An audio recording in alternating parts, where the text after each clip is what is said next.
What is your deepest fear? Like, what is your deepest fear? What are you afraid of? What is your deepest fear? What are you afraid of? I thought about this long and hard in preparation for this weekend.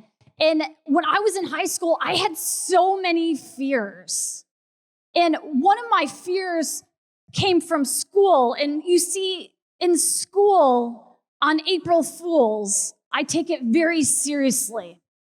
And I decided with one of my really good friends, when everyone went to lunch, we were going to stay in the bathroom, go to our main classroom, and toilet paper the classroom. You see, that day, when I did that, I was very afraid when my parents got called into the principal's office and I was sitting there. That was a deep fear of mine in high school. There was another time that I had a very deep fear, and I had just gotten my license. So I was 16. I had this newfound freedom. It was kind of a big deal that I got my license because my parents were super strict.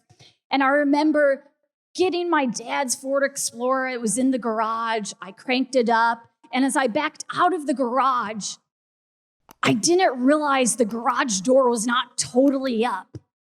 So I hear this like crashing sound.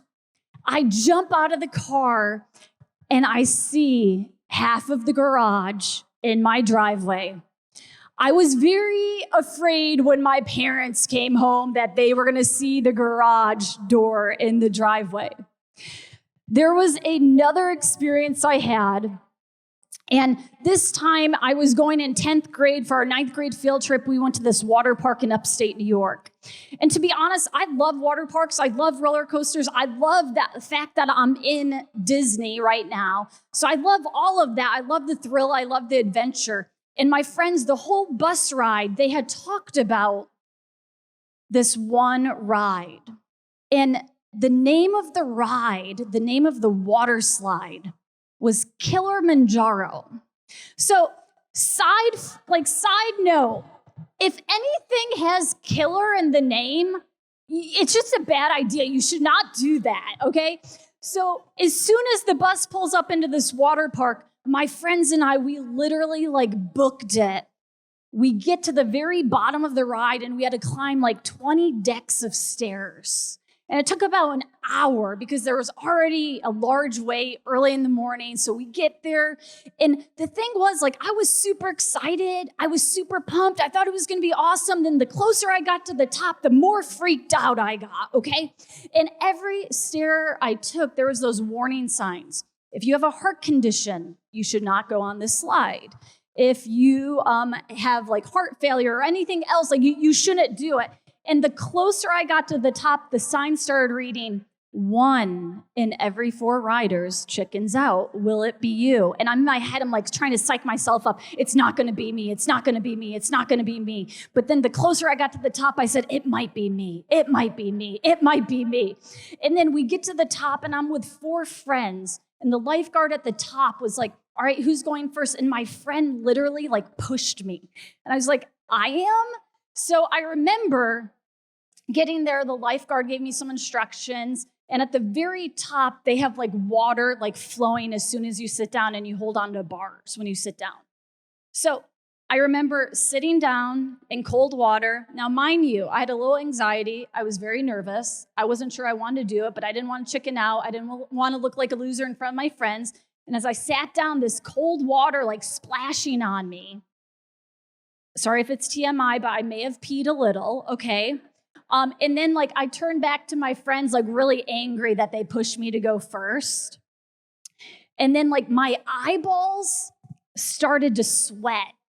I was crying, but I couldn't tell anyone, right? And the lifeguard goes, okay, you're going to take your hands off the bar. You're going to cross your chest. And he said, I'm going to count 3, 2, 1. And I'll give you a little tap and you'll go down and it will be an amazing experience. And I'm thinking, yeah, okay. So I take my hands off the bar, cross them. He goes, 3, 2, pushed me onto. I was so mad. But once I got down, I was happy I did it. It was thrilling. It was adventurous. It was awesome. But I didn't like it, and it really freaked me out. A huge fear in high school was Kilimanjaro. Also, some of you know me. The ladies know me a little bit better. Part of my personality, especially in high school, especially before I had my conversion, before I encountered Jesus, I was a bit rebellious. So I remember, this is after I had my license, my high school, you were allowed to leave campus for lunch. So my friends are like, yeah, let's go get lunch. And I was like, heck yeah, let's go get lunch. But instead of like just lunch, we would always go like a class before lunch and we'd stay a class after lunch. So I cut school a little. So I remember I had a math test. Didn't want to do the math test. My friends are like, yeah, let's go get pizza. And I remember walking in to the pizza salon parlor only to find it filled with police officers. My dad being one of those police officers. So I was very afraid when I went home that night how much trouble I was going to get in. And literally, like, I was grounded until last weekend.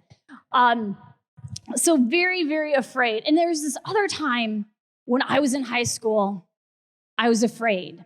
I went whitewater rafting, and whitewater rafting is super cool. Like I said, I liked thrill, I liked adventure. But there's a period in whitewater rafting, if you're in the middle of a rapid, what the guides like to call it is you're surfing. So it's like you have this amazing experience in the middle of the rapid. You're trying to stay in the boat. You're paddling. You're screaming. It's awesome until I could feel the water plunging in the boat. I could feel it plunging in the boat. I could feel my legs slipping. I could feel my body like coming out. And then at the exact same time I was falling out of the boat, the photographer was at the top of the mountain capturing this picture, and I pointed arrows to where my arm was like, I was like trying everything to stay in the boat. I went under, but here's the deal. If you've been whitewater rafting before, you know it's awesome. It's a great experience. But as I fell, there was some rocks around me, and my body had a life jacket on. I went under the raft, and my raft mates were still in the raft. So the life jacket wanted me to go up, but the raft with probably 600 pounds was above me. So all of a sudden, I started to lose my breath, and I was trying to hold my breath, but then I lost my breath. And then all of a sudden, I found myself praying the Act of Contrition. No joke, this is a serious story. Because I literally thought I was going to die. I was afraid. I was fearful. I wasn't sure what was happening. And I'm praying. I'm trying to hold my breath. And all of a sudden, this guy in a kayak literally grabs me by the life jacket, plunges my body on the rock, and I'm still here to tell you that story. Thank you very much. So I had fear in high school. Actually, fear has plagued most of my life. But more on a serious note, I remember in high school, and please don't judge me when I say this, something my friends and I would do in high school, we would play hide and go seek. Now, it wasn't just any game of hide and go seek. These were epic games of hide and go seek. We'd wear camouflage. We'd put the face black on. We went all in for these midnight games of hide and go seek. And I remember this one night so clearly, instead of playing the game in teams, we set every man for himself. So pretty much there'd be 2 seekers and everyone else was gonna go hide. And I remember like running to the hiding spot that I wanted, that I knew was the best, but it was taken. So I went to the second best. It was taken. So I went to what I thought was the third best. It was taken. So finally, I landed behind a tree. So I got like a bunch of leaves, covered myself. I'm behind the tree, very quiet, because I want to make it to base when the seekers go out. And I could hear the seekers starting to find people running home, running to base. I could hear all of that. and like a minute passed. And then like 2 minutes passed. And then I think 3 minutes passed. And as I was standing behind that tree, I had this feeling of fear inside of me. And I remember I ran to base, made it, and I remember when I went home that night, I was thinking about that. Like, what was that? And come to think of it, deep fear of someone not finding me. I had deep fear of no one pursuing me. Fear has been something that's been a part of my life. Just most recently, about 5 years ago, I had fear as I'm standing in a hospital next to my dad and a doctor coming out to say my mom was going in an emergency brain surgery. Fear is something we know all too well. Fear is something that plagues our life. Fear has a funny way of flipping things on us. Fear has a funny way of paralyzing us. Fear has a funny way of sucking us dry. Again, I want to ask you, what is your deepest fear? What is your deepest fear? What are you afraid of? I think most of us, we don't even realize how much we're influenced by fear.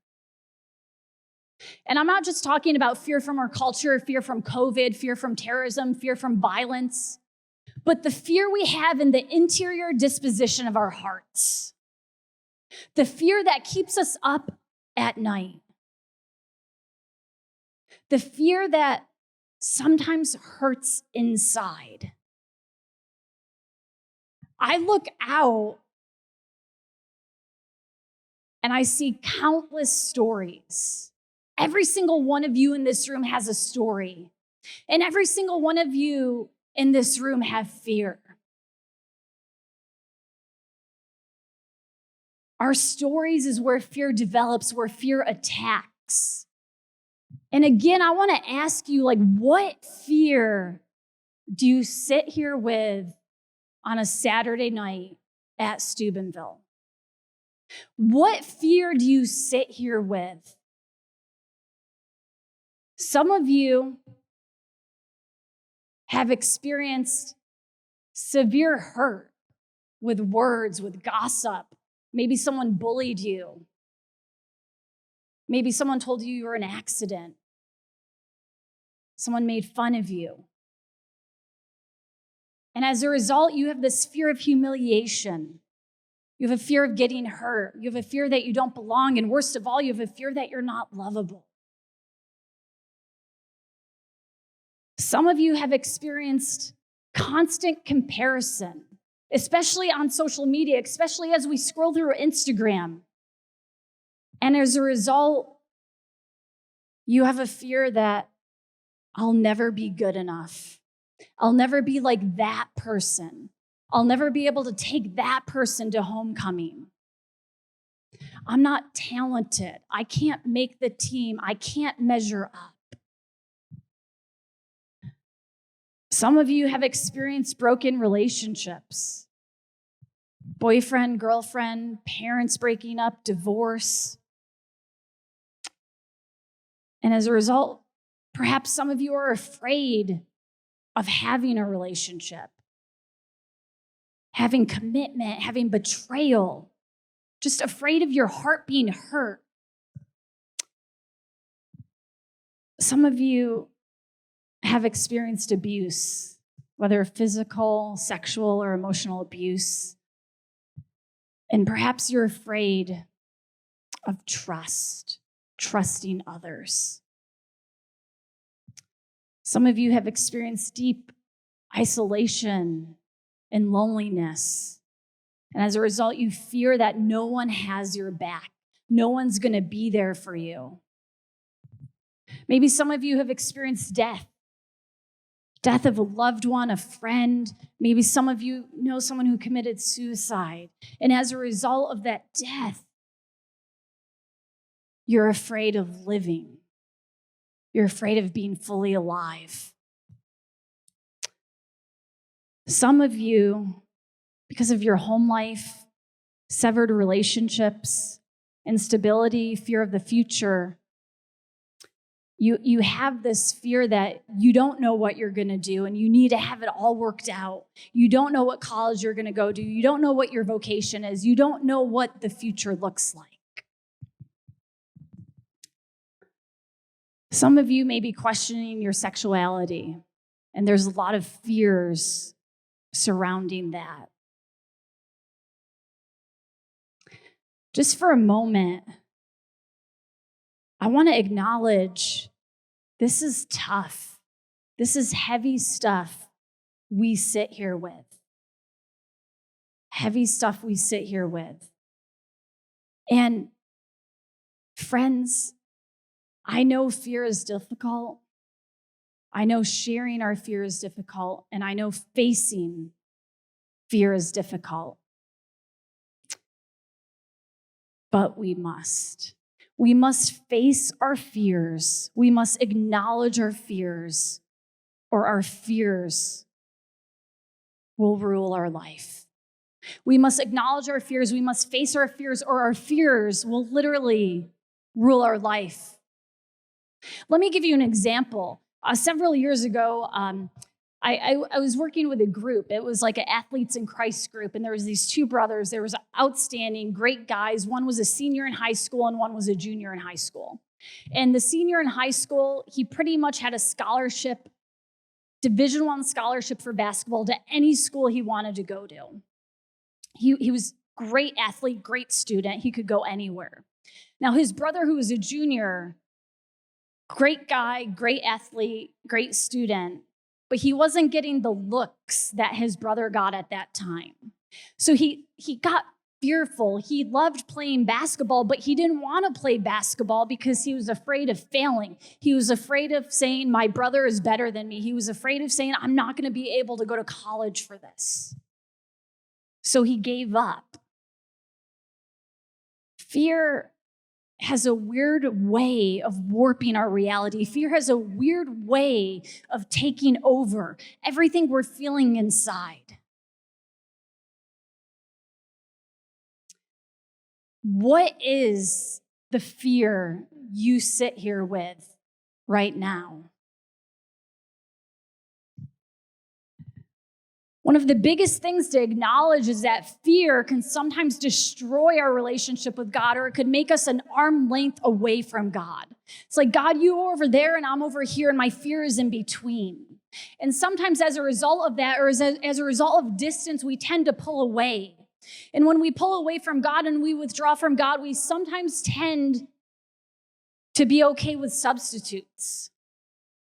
St. Thomas Aquinas talks about the 4 great substitutes: wealth, power, pleasure, and honor. And how sometimes these substitutes, when we give them attention, when we put them on a pedestal, when we make them our idols, they destroy our relationship with God, or they keep pulling us apart, and then we fall into sin, we fall into addictive behaviors, and we fall further and further away from God. So tonight, I want to acknowledge fear. I want to face fear. I want to name fear. I want to name the things that keep you up at night. I want you to think about, what is your greatest hurt? What is your greatest pain? What is something you feel alone in? What is something you feel isolated about? What is something that is pulling you from God? What is it? What is your deepest fear? And I shared silly stories and funny stories in the beginning, and real stories, but in a very honest way, in a spirit of transparency. I have been afraid for more than half of my life. I have struggled with fear. I have questioned fear. I have let fear wreak havoc in my relationships. And it wasn't until I was sitting exactly where you are at a Saturday night at a Steubenville Youth Conference for the first time in my life, I met Jesus. I encountered Jesus, and he changed me. He transformed me. It didn't mean my fear went away, but it meant I wasn't alone in my fear. It meant my fear wasn't an obstacle to encountering God. It meant God was with me through the thick of it all. I don't want to preach a prosperity gospel. I don't want to say life is easy, life is rainbows, life is gumdrops. Life is hard, life is real, but when we have Jesus Christ, when we have a God who gives us hope, when we have a God who will not turn away from us in our fear, in our anxiety, in our depression, in our sadness, in our loneliness, we can conquer anything because he has conquered it before us.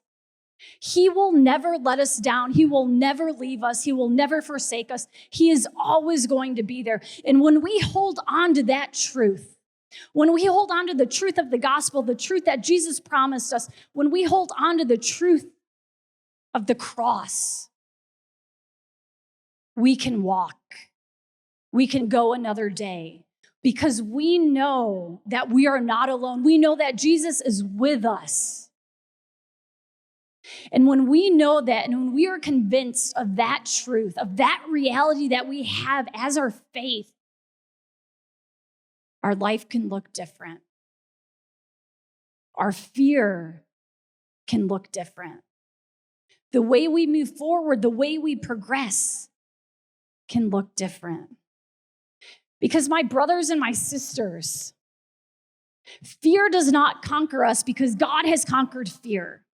Do we have a lot of fear? Yes, absolutely. When we meet Jesus, do we still have fear? Yes, absolutely. But we can go somewhere with our fear. We can invite someone into our fear. We can invite the person of Christ to be with us.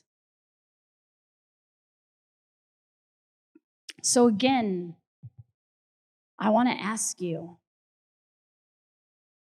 what is your deepest fear? What is the fear you sit here with tonight? I want to share a story, and it's a crazy story in which a man let himself be hung on a cross for you, for me. Many of you know, especially around Easter, the Passion, as we're leading up to the resurrection story at Mass, I want to talk about the agony in the garden. And the agony in the garden is really where Jesus experienced fear himself, where Jesus said, I am afraid. But what he says is, I'm afraid, but I trust in the will of the Father. I'm afraid, but I trust in the will of the Father. And that's the same encouragement I want to give all of you tonight. Are we afraid? Yes. Do we have fear? Yes. But when we trust in the Father, when we trust in the Father's will for us, when we trust in something greater than us. There is a great quote by an author, Ambrose Redmoon. He says, courage isn't the absence of fear. It's believing that something is more important than fear. Courage isn't the absence of fear. It is believing that something is more important than fear. My brothers and my sisters, Jesus is more important than fear. And we can give our fear to Jesus because he himself had fear. He himself had questions. We have a God who loved with a human heart, who personally knows us, knows our struggles, knows our weakness, knows what we're afraid of. And because of that, he entered all of this to be with us.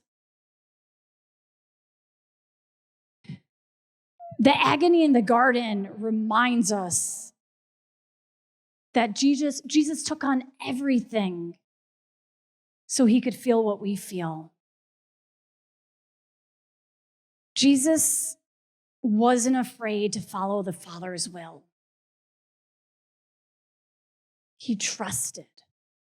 Can we trust tonight that Jesus will come through? Can we trust that God is going to be with us no matter what? That our fear is not an obstacle to encountering God, but our fear draws us ever closer to the Heavenly Father. About 5 years ago, like I said, I was just placed with a lot of fear in my life. And I could remember just sitting in a hospital room, like wondering what is going on, what is happening. And my friend called me. And I was just sharing with her my struggles, my fears, what I was worried about, what I was unsure about, my uncertainties. And she shared the story of St. Bridget of Sweden. If you don't know the story of St. Bridget of Sweden, she prayed for a really long time that Jesus would reveal to her the number of blows, the number of hits he took on the way to the cross, on the path to the cross. She prayed for a really, really long time, and Jesus finally revealed to her, I took 5,480 hits, 5,480 blows. It's a true story. I did a lot of research to make sure I was giving you the right information. I think about 5,480 blows for us. Lots of theologians say on the way to the cross, what helped him not be so afraid was he saw our face. He saw your face. He took on that suffering, that hurt, that pain, that amount of wounds for you. Recognizing on the off chance that we would say, Jesus, we trust in you. Jesus, we want a relationship with you. He did that for us.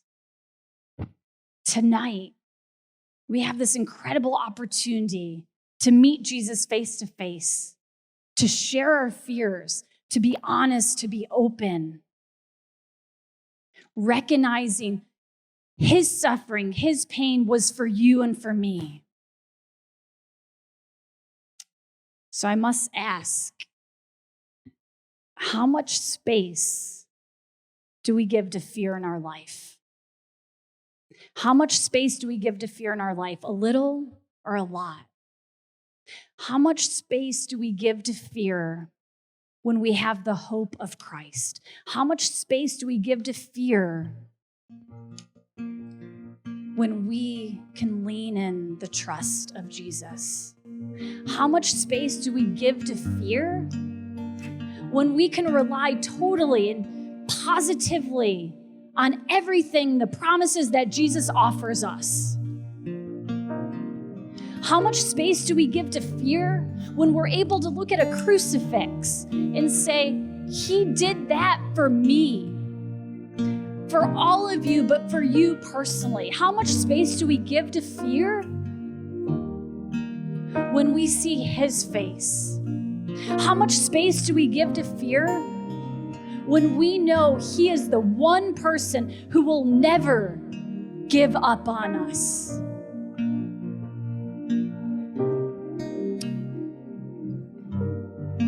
What is your deepest fear? What fear do you sit here with tonight? Whatever it is not an obstacle. It is not a barrier to encountering the love that only God can give us. Do not let your fear steal the greatness God has for you. Do not let your fear steal the relationship God wants with you. Your fear is not an obstacle to encountering God. So what is your deepest fear?